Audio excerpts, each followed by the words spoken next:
Hello guys, on the previous videos we have dealt with the missing data and the wrong format data. So on this video you're going to deal on the wrong data. Let me show you on how we dealt with the missing and the wrong format data. We have the non-values in our data. These are the non-values. Replace the values from the non-values on the calories column by calculating the mean of the existing values. Then we replace the mean value on the non-values. The other thing on the wrong format data is the data that was entered corrected by in the wrong format. So we use the function to date time borders which fits the data in the correct format. Then we on the date column we drop the non-values. So now on this the third video we are going to deal on the wrong data. The wrong data sometimes happens like for here on duration you can see how the values are entered. But now we have one row that has a very wrong data compared to the other ones. So like this one, it was entered wrongly. It reads 450, of which it's not, doesn't make sense. So this is the wrong data we are going to deal with on this video. So maybe you can group on the videos. You can see the values are reading between 45 to no 30 to 60. So maybe any value that is below 30 or above 60 should be replaced with a value in between 32 to 60. So on this one, as you can see, just a zero that was added. It was supposed to read as 45. So we can just replace the column, the row number 7 on column of duration. You can just replace the value so that you can omit the wrong value in our dataset. So let's do that.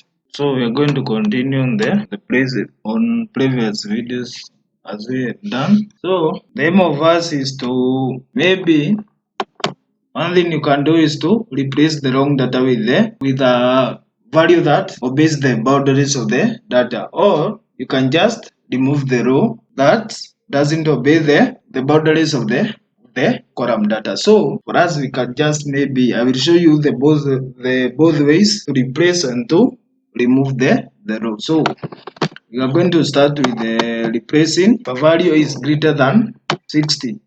So let's do that. So for I in data frame index, that's the index of the data frame. That's from 0 to 31.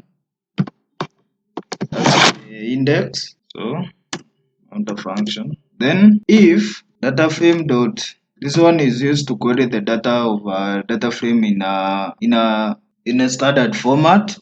So for that column, now the value x, no, the value I, sorry, not x. For index I on column duration, if that value, this one is used to query the data. Now it's going to get the data on the column duration on the index.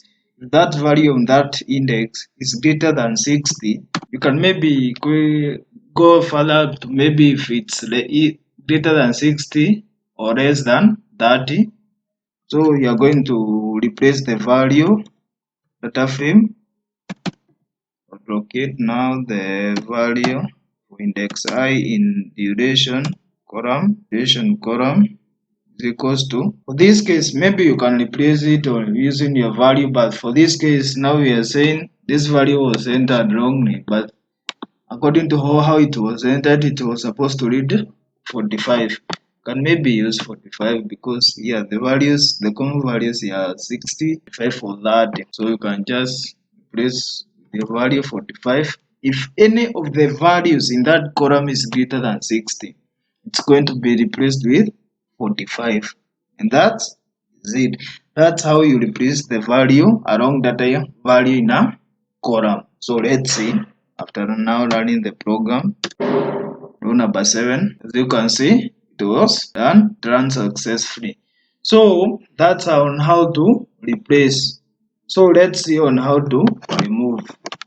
So we can comment this, or maybe we can just change the code because it's just the same code. So for this, yeah, it's okay. If it's greater, so we are going to remove. So it's df.